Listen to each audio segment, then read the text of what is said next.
It's a mystery that sounds like a Hollywood thriller. Putnam County 911.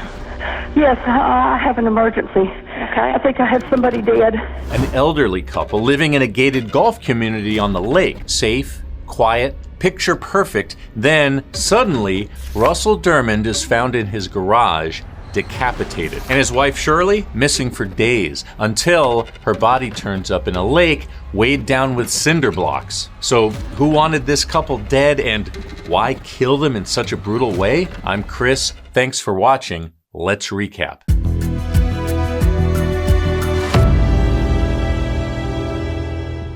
Russell and Shirley Dermond look like the picture of retirement. He's 88, a successful businessman who once owned a chain of Hardee's fast food restaurants. She's 87, his wife of more than 6 decades. They live in a $1 million home inside a quiet gated community on Lake Oconee, Georgia. But in May 2014, everything changes. Friends expect them at a Kentucky Derby party, but when they never show, neighbors get worried and go to check on them a few days later. What they find in the garage is straight out of a horror movie. Russell Dermond's body is there, but his head is gone. No sign of a struggle, no forced entry, and Shirley?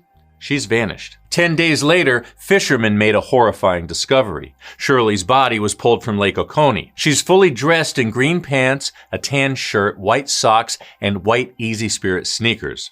But her body has been weighed down with 2 30-pound red concrete blocks stuffed in a blue mesh bag tied around her ankles. Someone clearly didn't want her to be found. But here's the question. Why leave Russell's body in plain sight, headless, yet try to sink Shirley at the bottom of the lake? Let's rewind to their last known movements. The last day they were seen was May 1st. Russell stopped at the grocery store for bread and cucumbers, and he picked up a prescription for Shirley. She was getting ready for cataract surgery. Before that, he made a quick stop at the bank to handle an insurance payment. And when he got home, he called his son like he did almost every day. At some point, Shirley sat down with the May 2nd crossword puzzle. And then, silence. By May 6th, neighbors walk into the garage and find Russell's headless body on the floor between the couple's Lexus SUV and Lincoln Town Car. He's wearing shorts, a t-shirt, and a bathrobe.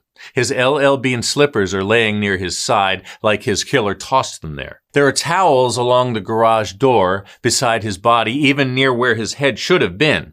It looked like someone tried to clean up the mess, but all they really did was smear the blood around. His bare feet are stained, leaving faint red smears across the concrete where he had been dragged. His hands are beaten and bloody. Then detectives spot something odd, a deep cut across his finger. Inside the wound, strands of Shirley's hair. So he fought back and tried to save his wife before he was killed. And then there's something else strange in the garage, a lamp. It looks like the killer couldn't find the light switch, so they grabbed a lamp from the house and used it when they decapitated him. It's still on when detectives get there. But why kill them at all? If this is a robbery, the thieves walked away with nothing. Their wallets are still there, cash untouched, phones left behind, Rolexes and jewelry undisturbed. Cars still parked in the garage. They have a home security system, and they were good about keeping it armed, but it didn't go off, and unfortunately, it didn't include cameras. The one security camera at the community entrance was knocked out by a thunderstorm days earlier, so no video to work with. Detectives quickly rule out a break-in gone wrong. This isn't random, it was targeted.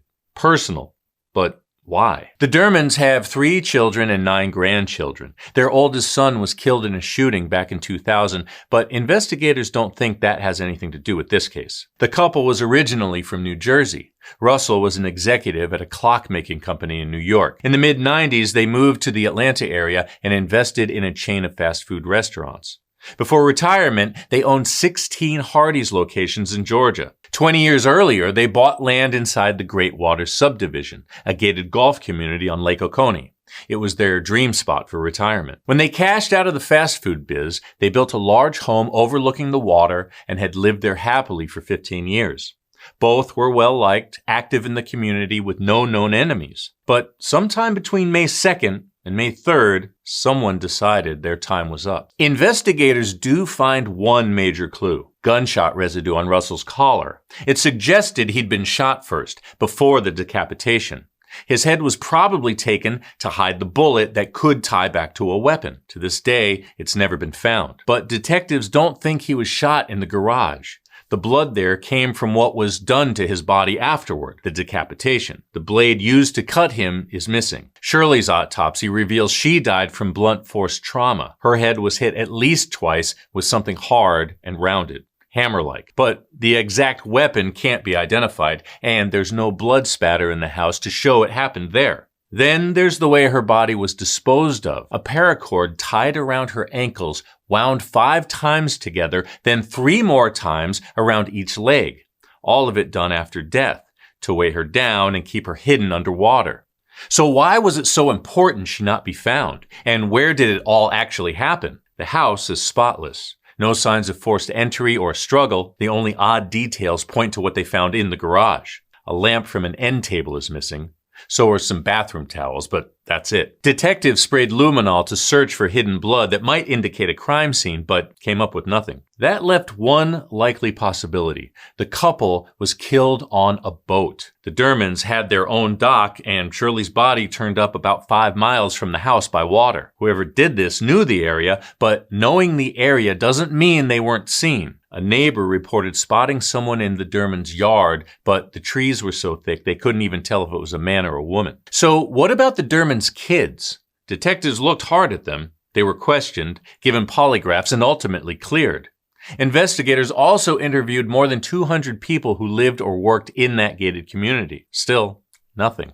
No suspects, no motive, no answers. For years, it looked like this case would never be solved. But then, in 2024, investigators got a potential break. Testing on Russell's clothing revealed an unknown DNA profile. As of early 2025, the DNA hasn't led to anyone, but detectives are hopeful it will someday.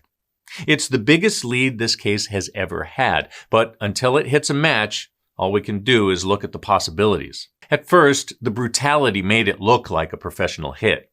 Russell decapitated, Shirley weighed down with concrete blocks. It has all the signs of a message killing. But here's the problem. A pro would know better.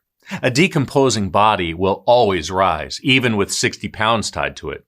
And that's exactly what happened to Shirley. That mistake makes detectives doubt this is the work of the mafia or a seasoned killer. So, if not the mob, who? Some think it might tie back to Russell's old business dealings. He once ran 16 Hardee's restaurants, made plenty of money, and maybe made enemies along the way. Others wondered if the couple saw something they weren't supposed to. The planning was brutal, but the mistakes? They felt amateur. Maybe it was someone local, someone who knew the area, and someone who had access to a boat. But here's the haunting part. With no arrests, no charges, and no suspects, the truth about who killed Russell and Shirley Dermond is still out there. What do you think? Was this the work of someone close, a stranger, or a killer still hiding in plain sight?